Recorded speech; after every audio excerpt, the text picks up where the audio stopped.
everybody. We're having this big discussion how we're going to do this.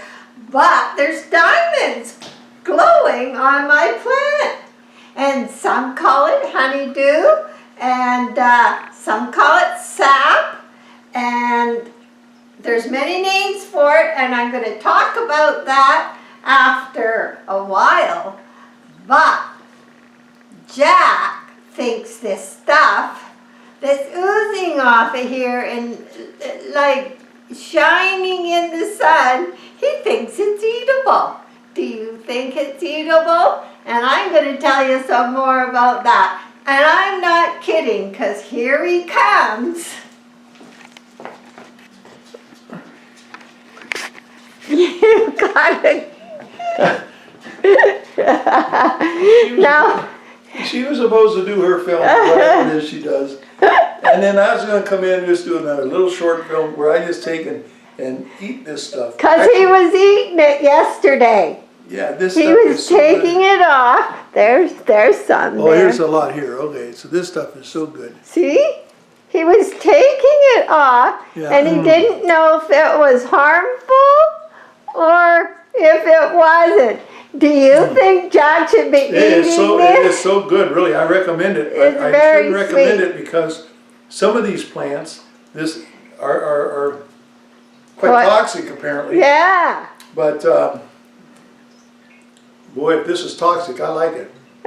Okay, so we're going to talk about that in a minute, because if I don't go chase him away from that, there'll be none left. Okay, bye. It was good, okay.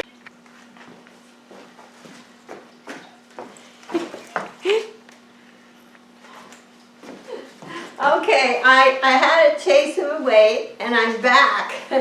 So what is this? Is it orchid nectar, orchid sap, honeydew, glistening on our orchids, but not just our orchids, it could be glistening on our houseplants too. In fact, I have a cactus that has not flowered, but it exudes this from its great big needles on it. So you may see this everywhere, but what is it? And is it good? Is it bad? Or is it ugly? I think it could be all of those things as it glistens in the sun. So the first one, which is a good thing, because quite often they say happy sap, it's healthy, and there's so many things you hear about it, but what's the truth? Well, as near is the truth as I can make, and explained in simple to understand language. I'll try and explain it for you. So, now when these orchids were, first they went through a lot of trouble in the greenhouse, because the first 6 spikes that were up, and I did a video of frozen in the greenhouse, they froze. They turned all soggy and froze. So there was 6 other spikes before these. And it was, why some people call it happy sap is because the plant is healthy, but it's not always, but that's why it sometimes gets that saying. But I think it might be closer to nectar, or like maple syrup is sap. It's a good thing. So if your plant is trying to the spikes are coming, and it wants to produce all these flowers, it's drawing all the energy and water from down in its roots up into the stalks to create this beautiful mass. Now, sometimes it's so healthy, it has so many nutrients or too much water, it draws it all up and it can't feed the flowers anymore, and it starts exuding it from different places. And when you see this nectar coming out, it's in droplets and it's glistening like little jewels. That is more a definition of how it looks. It shouldn't be all smeared on and kind of flat and sticky on the leaf, but these nice shining little balls of light. So that would be a good thing. And some people don't think that, I disagree, but some people don't think that that's something that's just going to help attract pollinators. But it is coming when the flowers are coming out, and sometimes even on the buds. So I think that sweetness would definitely attract some pollinators, but a lot of people don't feel that, so that it's just from the energy coming up, and it has so much, it exudes it out of all these areas. New growth, flower buds, as they sucking up all that nutrition. So, but do you take it off or do you leave it?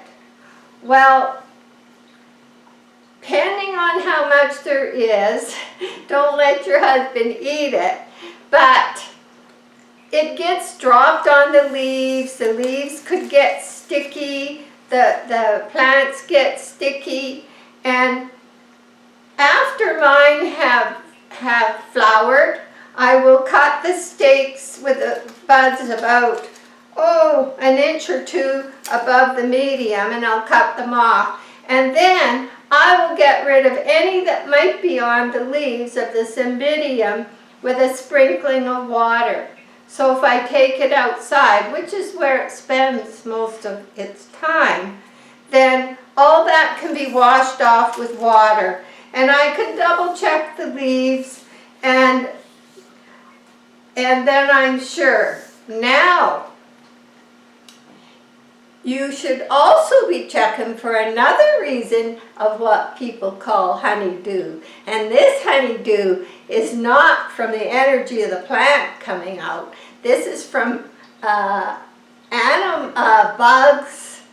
that are attracted to the flowers, and they're there, and they will actually bore into your leaf or your spike, and it will create little holes, and they'll get that sap out of the plant. It's the same sap, but the bugs, they're trying to eat it, and then their excrement is getting left behind, and it's sticky. It might not be as sweet as the original that is inside the plant and isn't caused from excrement. I wouldn't want to do the taste test, but I have read that it's not as sweet as the original. That is one other reason you want to get it off, because those crystals and that sticky substance can get under the leaves, where often bugs will lurk, and they will plug up the pores. They will leave little holes in the leaves, in the pores, that can cause bacteria, fungus, and your plant will go downhill. If you're watering your plant and you notice that it doesn't look as healthy, or maybe a leaf doesn't look as good, or you see some sticky substance on the leaf, that's a good time to start looking for aphids, bugs, mealybugs, and scale. That is a good time to check very carefully on those leaves for signs of insects, because that will be to the detriment of your plant. So even though this is supposed to be happy sap and good, it's a good thing that once these blooms are gone, that you trim it off and clean your plant.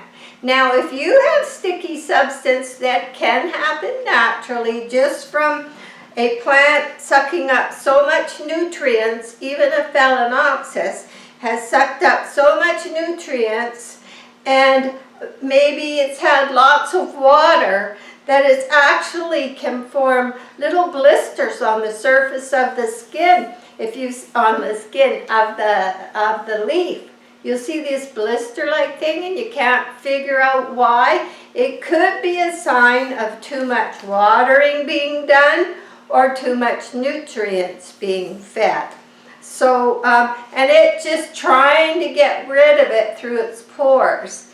And on the Phalaenopsis, you have to clean that off too. And you can try first with water, but a lot of the times when that has been left by bugs, it doesn't wash off as easy as the natural sap coming up, which this will just wash off, but the bug ones seem to stick.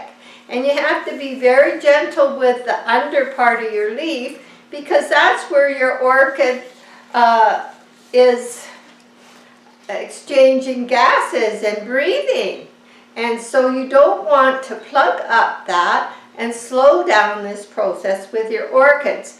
And you're going to have to take a small cloth, like a makeup cloth, and very gently, so you don't damage the underleaf of your orchid, wipe that off very gently, because you can actually harm these leaves by wiping too hard underneath the leaf of your orchid.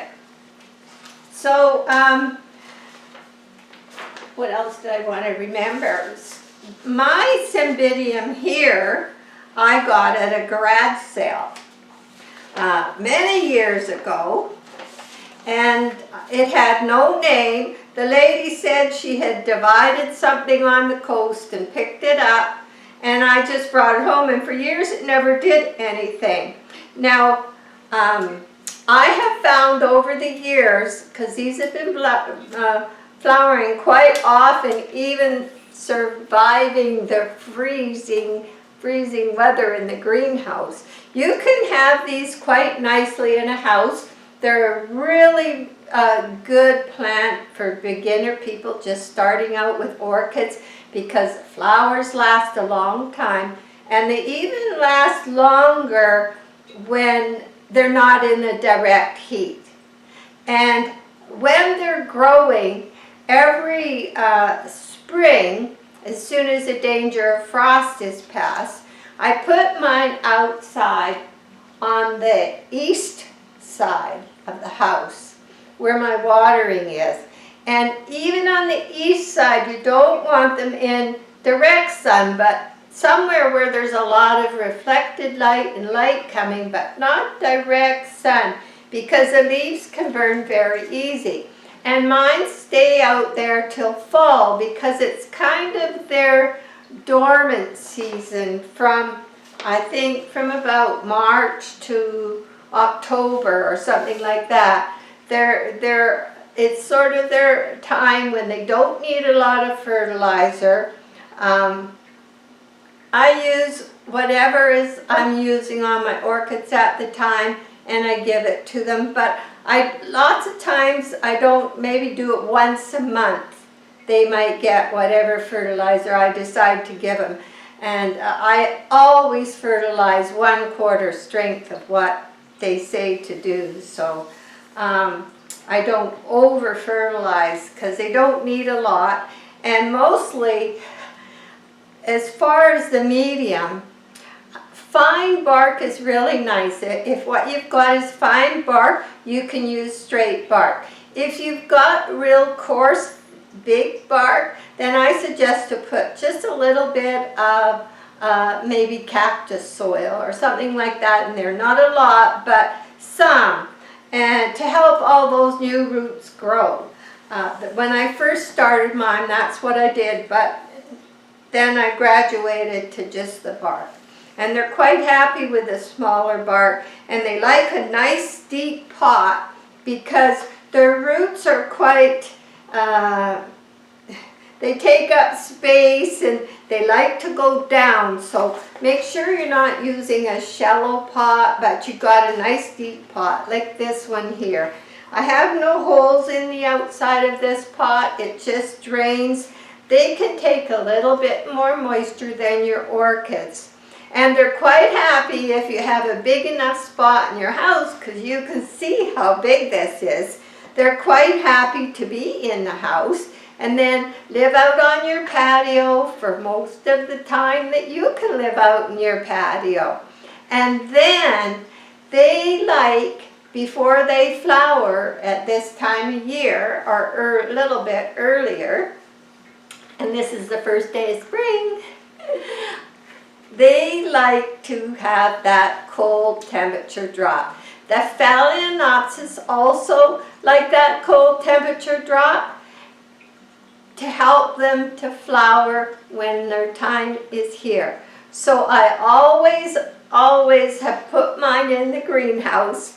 I leave them outside. They can take a little frost, and then I put them in the greenhouse, or if you have a garage or somewhere that's not going to freeze, like my greenhouse did, and I lost one dendrobium and some geraniums have died, then I think as long as it's not going to freeze, but they still need light. So if you got a garage with a window, you got a room you don't really heat in the winter that's got a window, then you can put your Cymbidium in that room till spring.